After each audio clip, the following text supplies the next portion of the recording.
Hey, in this version of Life of an Artisan, we're going to talk about some things that you want to consider if you think about in the back of your mind starting a business in this space.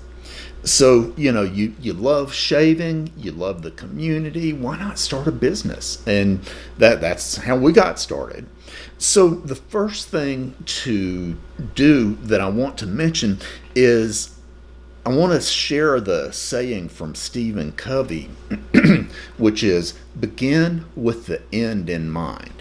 And so the way to do this is to think about where do you want to be? What do you want to achieve? And it could be that you want to pay for your shaving habit. It could be that you want to earn money. It could be that you want to make a living. It could be that you want to have a retirement business. And it could be a lot of other things.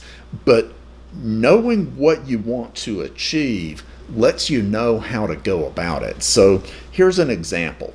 If you want to pay for your shaving habit, then you probably, don't start making shaving soap.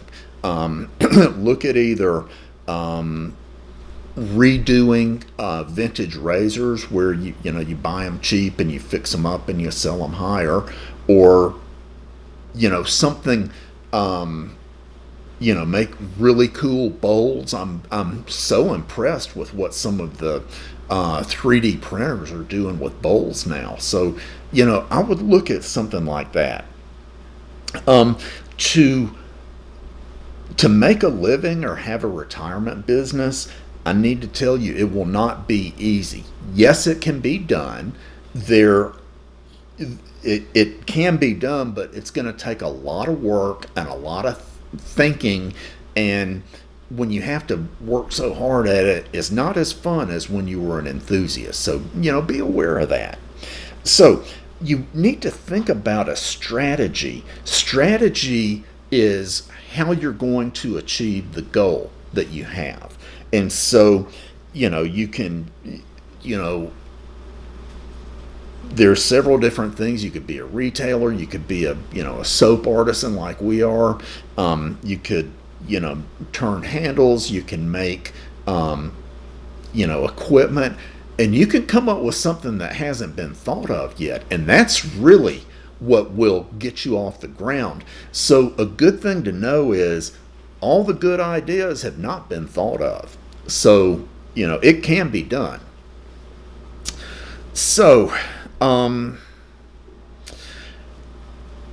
thing to know, specifically serving the enthusiast community, it's crowded. There's a lot of competition. It's just how it is. People come they discover shaving and they love shaving and they love the community and they want to get in a business, and there are low barriers to entry, so it's easy for people to do. And that doesn't mean you shouldn't do it. It just means be aware that that it's crowded, that it's a tough place to compete. What are you going to do to be different? And in a way, I feel like I'm speaking with a forked tongue, because when we got started, I didn't know how we were going to be different. We got started, and I was making scales for straight razors and making knives, and that was not going to generate the income. Then we moved. I knew that this market was crowded, and I was an enthusiast, and so I decided to try and sell outside of the enthusiast community, and we started doing a subscription service where effectively we were chasing after Dollar Shave Club, but we were doing it with double-edged safety razors. And that could have been a really good business. Here's the problem, though. We were having to gain customers by advertising with Google and Facebook, and it's really expensive. To get, here's an example with Google at the time. If you wanted to buy a search word for shaving, shaving subscription, you had to pay $20 per click. So people would go and, click on your link. They didn't buy anything, but you're paying $20 for that, and it's just not sustainable. The cost of gaining customers in that is too high.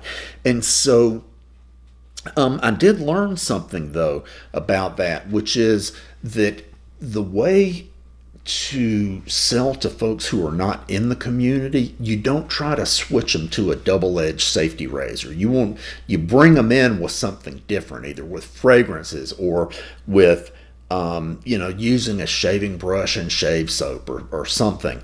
But here's a big lesson we learned.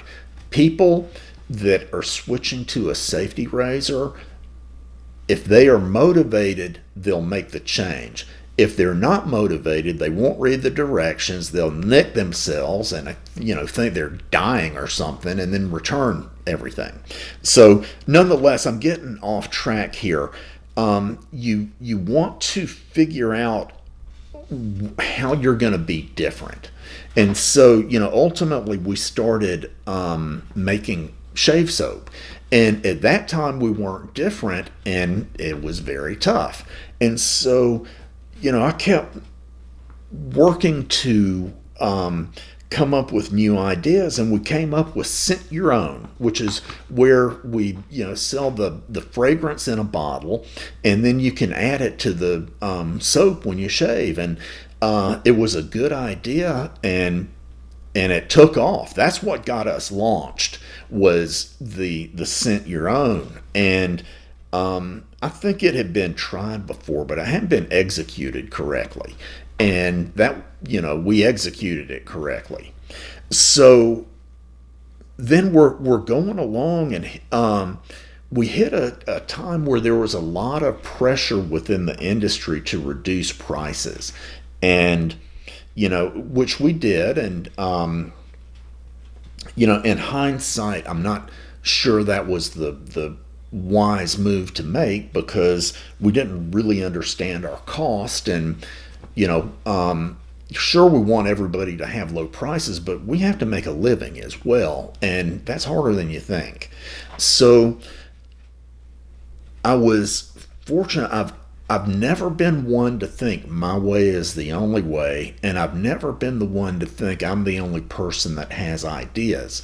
And so Rich Hansen from Rich Man Shaving started helping me, and he said, Pete, you gotta, I was thinking about dropping the expensive fragrance oil and dropping the metallic labels, and he said, absolutely not. You got to keep those. That's what's going to make all the difference. And I was skeptical, but I knew that he really knew what he was talking about. So everybody else was decreasing prices. Well, due to the cost of those fragrance oils, we had to increase pricing. And it was the smartest thing we ever did. And we're really getting traction now, because there's a lot of value for the dollar with our soap. I've always been good at formulating, so I know how to make a good base. And we're getting better and better in how to do the artwork. The metallic labels have quite a few challenges with them. And, so Rich had the idea on how to do something different. And that's what you need. I would say you need advisors. You need to listen to them. You have to pick advisors correctly. I can tell you, people who really get the community, man, they're worth their weight in gold, and there aren't that many of them. I don't consider myself to really be in that situation, and I always will be grateful to Rich. I'll always be grateful to Chris Bailey, who was IMCDB. He's not doing videos now, but he liked what we were doing, and got us on the map. Okay, what else did I want to? So how you're going to be different is going to be important. And so I think what I want to say about that is, maybe you don't have to know how you're going to be different when you start, but you have to figure out something that to be different, or you'll just never sell anything. It'll just be too hard. And what else would I like to share? I promise you that the existing players in this community have not come up with all the good ideas. There are good ideas. There's a guy who is doing these 3D printed bowls, and I don't know how he does it, but he somehow gets these like brilliant colors in them. I'm talking with him about getting a bowl for myself.